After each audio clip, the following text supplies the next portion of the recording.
Sindaco, siamo nella vecchia scuola media qui a Codognè che è destinata alla demolizione. Ci può spiegare un po' come è nato tutto l'iter di appunto questo intervento e del nuovo plesso che inizierà a lavorare a pieno regime da settembre?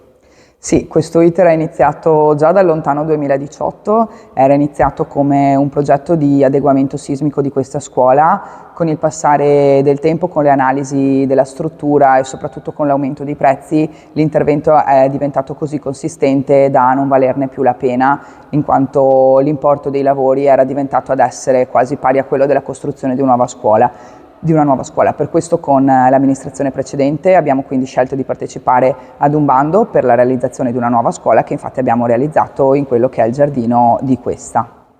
Ci può dire un po' anche quali sono stati i costi, se avete partecipato a qualche bando?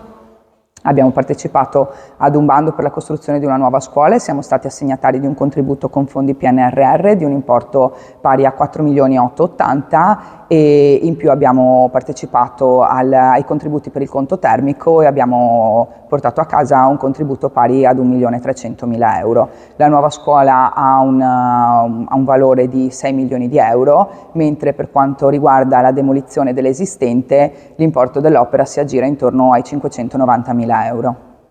Più o meno i lavori di demolizione quanto dureranno e quindi i nostalgici quanto tempo avranno ancora per vedere la scuola in piedi? La scuola rimarrà in piedi ancora per pochi giorni, sono iniziati i lavori per la demolizione la scorsa settimana, sono già stati smantellati tutti i serramenti, in questi giorni stanno per essere smantellati tutti i pannelli fotovoltaici che si trovano sul tetto e a partire da mercoledì, giovedì inizierà la demolizione vera e propria che durerà all'incirca una settimana, poi i lavori si protrarranno comunque per tutto il mese in quanto bisognerà trasportare tutti i detriti rimasti in loco.